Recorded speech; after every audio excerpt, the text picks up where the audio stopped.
Welcome back to Headlines. I'm Wes Austin, and these are today's top stories. The stock market took a nosedive today, fueling concerns of a possible recession. The Dow Jones plummeted over 1,100 points at the opening. The Dow was dropping faster than Harvey Weinstein's pants. The volatility started in Japan, where the Nikkei index fell more than 12%, which was its worst one-day drop since the crash after Black Monday in 1987. Recession fears are causing a panic on Wall Street. It's so bad I saw a guy trading his 401k for a bag of Funyuns and a hug.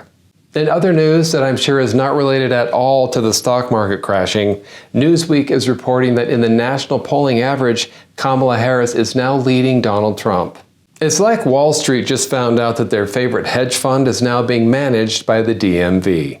Kamala's supporters say that her polling didn't cause the stock market to crash. She just ushered in a new Wall Street strategy: buy high and sell low.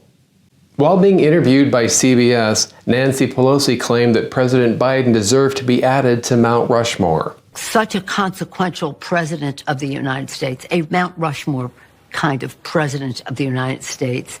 Pelosi suggesting Biden on Mount Rushmore? Okay, this is a clear sign that her Botox has finally reached her brain. And did you see Leslie Stahl's reaction? I want to know what comes next. That he belongs up there on Mount Rushmore. Lincoln and Joe Biden. That's the closest Leslie Stahl has come to laughing since the 70s.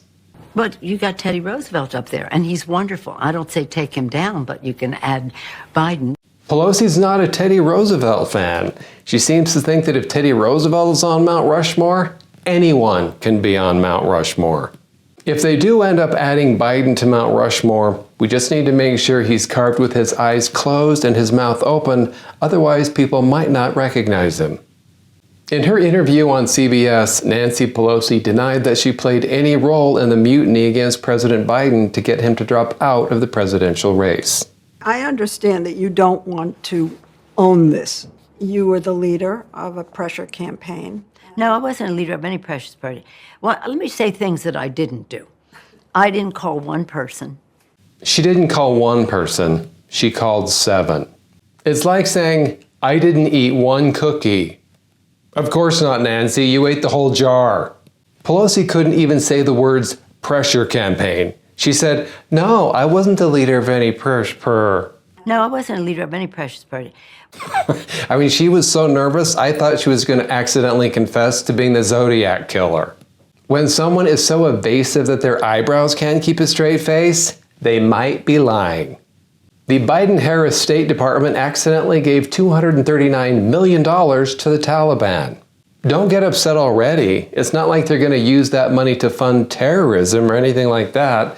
I'm sure they're just going to buy some really nice goats. Since the U.S. military withdrawal in 2021 that went so well, the Taliban has pocketed around $239 million because the State Department failed to properly vet recipients of award money. So I guess there were no red flags at the State Department when they were sending money to a nonprofit named Not the Taliban.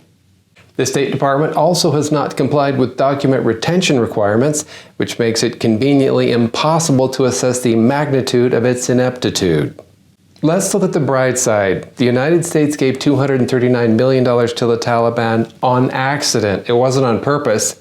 They didn't mean to fund the Taliban's new terrorist startup, so at least it wasn't a deliberate attempt to destabilize the region. This time. Kamala Harris explained cloud storage, and it went about as well as you'd expect. No longer are you necessarily keeping those private files in some file cabinet that's locked in the basement of the house. No, you're keeping them in boxes in your garage, but only if they're highly classified.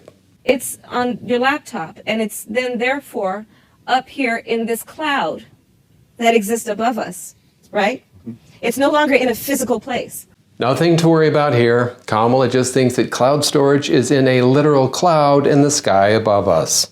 When your phone says you need more storage, it really just means that your cumulonimbus isn't big enough. Thanks for watching Headlines. I'm Wes Austin. Good night.